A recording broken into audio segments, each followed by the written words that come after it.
really start to parse out these subatomic particles that were part of it. We have electrons, and you should have learned from the FET that its charge is -1, but it has a mass of 0, basically. And that's not to say it doesn't weigh anything. It just weighs so much less than anything else in the atom that it's essentially nothing. And a nice image for that would be here, where a proton equals 1,836 electrons. So it's not that an electron doesn't weighs nothing. It's that it weighs so little compared to a proton that it's essentially nothing.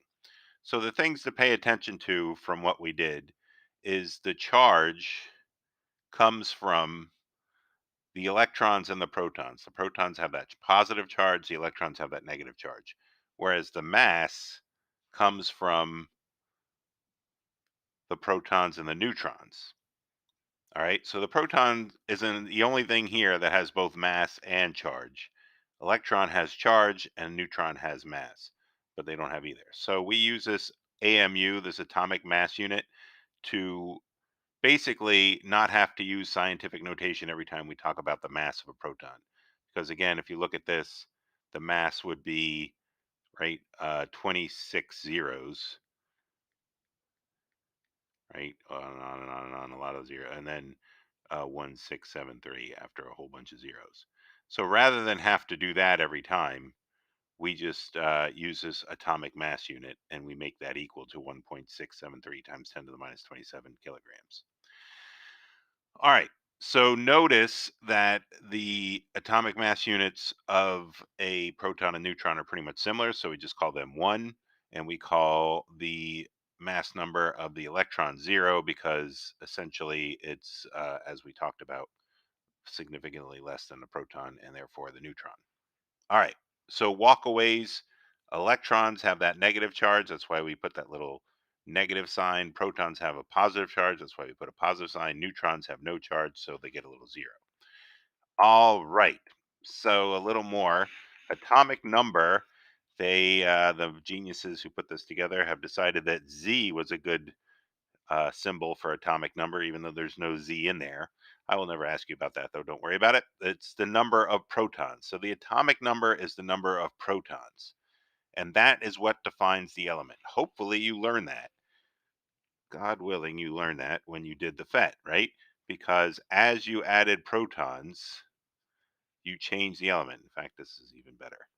Let's reset that. As you add protons, the element went from hydrogen to helium to lithium, right, to beryllium. You can see it here changing. So it's the protons that change the element. This doesn't change the element, still boron. This doesn't change the element, it's still boron. So protons define the element. Take an element away, now it's beryllium. Put a proton away, now it's lithium. Put it back, goes back to beryllium, right? Neutrons and electrons don't define the element. You can put as many or little as you want, and it doesn't really matter. Okay, for what kind of element it is. So atomic number is the number of protons because that's what defines the element. The mass number is the sum of the protons and neutrons.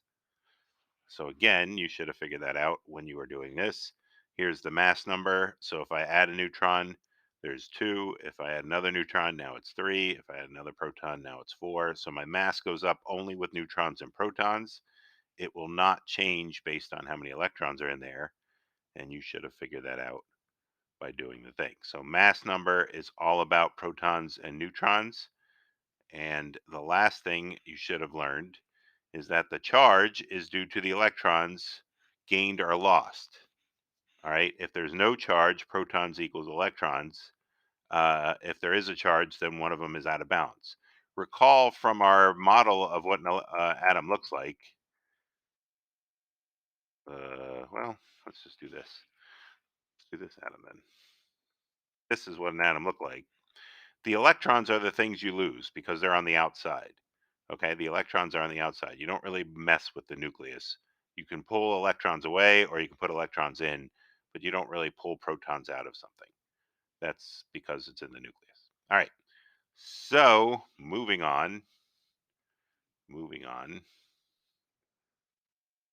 So ionic charge is due to electrons gained or lost.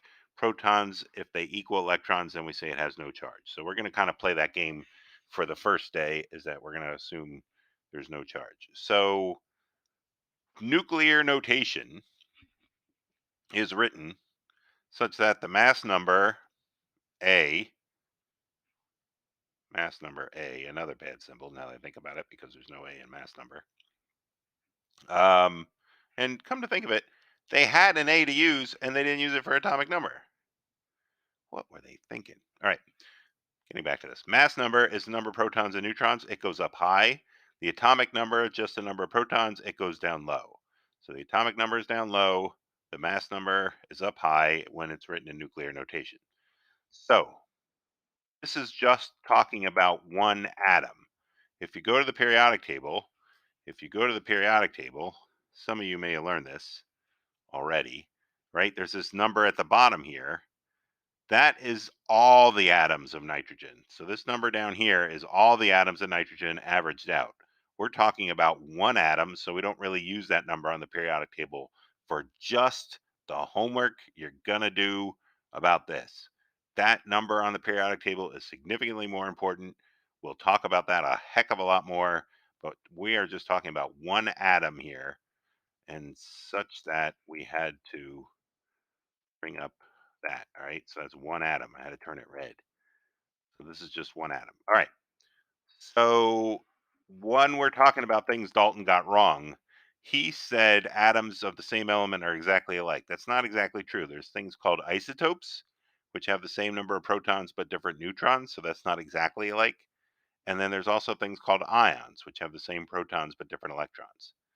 Since protons define the element, that kind of doesn't get switched around much. Okay. So on the periodic table, the number, the atomic number, the number of protons goes up high, and the average atomic mass, which is many atoms, goes down low. Okay. So here's nitrogen. Nitrogen has 7 protons by definition, and then it has a mass of 14 average of many atoms. Here's fluorine, so the atomic number is 9, so it has 9 protons. Its average atomic mass is almost 19. So that's why we have these odd numbers with decimal points in the average and not just the perfect numbers, the whole numbers that you would have for your homework. All right, now here's the part where you look like this. And this is just me humble bragging about how awesome my studio is, in case you were wondering. All right, you're like, wait a minute. Didn't you say the mass number goes on top and the atomic number goes on the bottom? But on the periodic table, the atomic number goes on top and the mass goes on the bottom? Yeah, another great decision was to reverse these. So in nuclear notation, we put the bigger number, the mass number, on top and the smaller number, the atomic number or the number of protons, on the bottom. In on the periodic table, we reverse. So thanks, science. Okay. So there's also something called mass number notation, which is to say you say whatever the atom is, the element, and then you put a dash and then you say what the mass is. The reason why this is as helpful as this is because, of course, argon has 18 protons. That's what argon is. Argon, by definition, has 18 protons. Whoops, that's chlorine. Let's talk about argon. Argon has 18 protons. There's lots of different argons that have different numbers of neutrons, hopefully. Yeah, look at them all. Look at them all. The thing all these have in common, though, is they all have 18 protons. So argon comes in many flavors, but they all have the 18 protons. That's how it's defined. All right. So that is repetitive. So if you say the word carbon, you already know you're talking about 6 protons, then just having the mass number. So this gives you all the information of this, only it just knocks out that little middleman thing of the protons. Anyway, all right, so let's talk about isotopes like we just saw with argon. There are isotopes of atoms, and basically it means they all have the same protons, right? So this element is hydrogen because it has 1 proton, but the number of neutrons differs. So you can have no neutrons and have a total mass of 1. You can have 1 neutron and have a total mass of 2, or you can have 2 neutrons and have a total mass of 3. They're all still hydrogen because they have 1 proton. They sort of pretty much react the same. And again, if we go back to the FET, and we build these atoms. So let's take these away to hydrogen. There's hydrogen. So here's what we would call tritium, which has, oops, too much there. One proton and two neutrons. Okay. This is what be deuterium. It has one proton and one neutron. And this is just plain old hydrogen, which has the one proton. If we do the stable unstable thing, you'll notice that's stable, as is deuterium, the one proton, one neutron. When you put that second neutron in there, now it's unstable. So this one actually is radioactive, even though it's hydrogen. It releases some energy, and we're going to talk about that in this unit as well. All right. So, Mr. Roach, how does this relate to the homework, you ask? Let me show you. So, here is a sample chart that I would love to give you, but I haven't quite figured it out online yet. But we used to just give you something like this for on piece of paper. All right. So, this first thing, we're looking for the mass notation, the nuclear notation. All we're given is the protons, the neutrons, and the electrons. All right. So, protons define the element. There are 4 protons. We hit the periodic table. And if you need a periodic table, there's a printable one there, or you just search ptable.com. 4 protons is beryllium. Those go hand in hand. So beryllium has 4 protons. So we're going to make the world know that we know this is beryllium. Let me do a darker color so you can see it. So this is beryllium. Oops.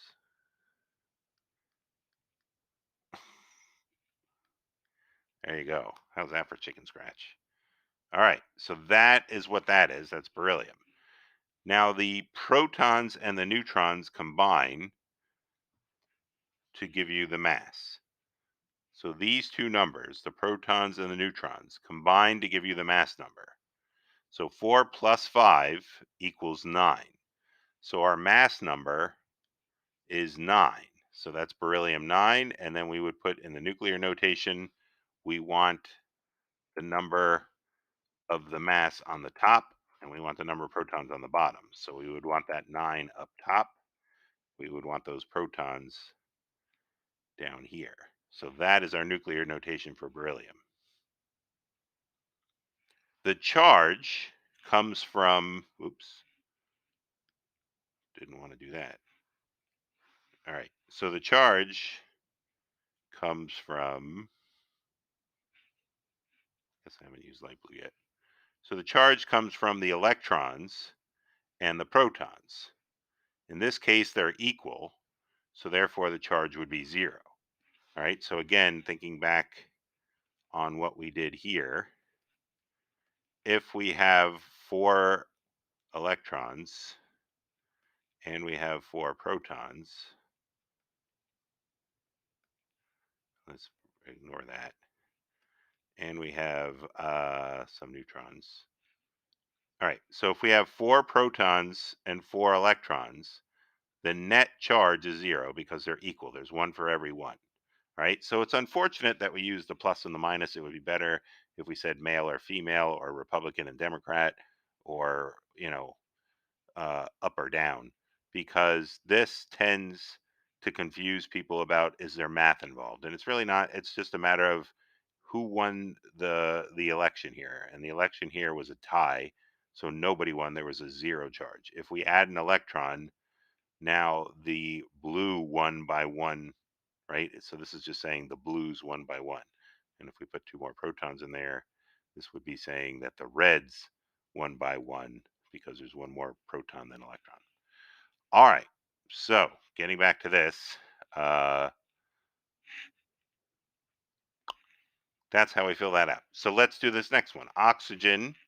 All right. O, the proton number goes down there. So what we know for certain is that we have 8 protons, because that's what makes oxygen oxygen. Our neutrons, we don't know yet, but we do know that our mass number is up high, and that's a 16. And so what we saw up here is the mass is a combination of the protons and the neutrons make the mass. So this plus that is going to equal 16. So therefore, we know our neutrons are 8, because 8 plus 8 equals 16. So that tells us that we have oxygen 16. All right. And then the electrons, based on the fact that the charge is 0, what we saw up here is that that means the electrons and the protons were equal, right? If these are equal, then your charge is 0, so that must mean that there are 8 electrons in this situation. So this next one has 8 protons as well. Wait a minute, 8 protons? What the heck? That still means it's oxygen. So we still are talking about oxygen because 8 protons defines what oxygen is, right? If we look on our periodic table, oxygen is defined by the fact, I mean, heck, I can do it right here. 8 protons is oxygen. That's what it is. And if you go to the periodic table, 8 protons is oxygen. Okay, right there. So one case, this had 8 neutrons. So in one case, we had 8 neutrons for a total of 16 for our mass. So I'm going to put in the 8 there. So in one case, we had 16 for the mass. In this case, our mass is, we have 10 neutrons. So it still has the 8 protons, but now it has 10 neutrons. So its mass is 18. It's still oxygen. It's telling me it's still oxygen, whether it had the 16 of the line before or the 18 of the line we're doing now, it's still oxygen. One is O18 and one is O16. So we're going to call this oxygen 18. And we would say these are isotopes. They're both oxygen. What they differ by is the number of neutrons. All right. Electron wise is going to be the same because the charge dictates from electrons and protons. And then the mass number is the 8 plus 10. So that's a total of 18. And then our oxygen symbol would have the 8 down here for the protons and the 18 up here for the neutron, for the mass. So these are both oxygen. One has a mass of 16, one has a mass of 18, so they're isotopes. So this last one, sodium 23, if we're looking at sodium, sodium is not on this, unfortunately, but it is here. So there's sodium. Sodium, by definition, has those 11 protons, right? That's the definition of sodium. So we're going to say 11 protons because that's what sodium is. It's sodium 23. That 23 is telling us the mass.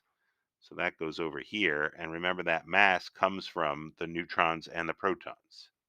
So if the mass is going to come from this plus this, 11 plus what equals 23? Well, it's 11 plus 12 equals 23.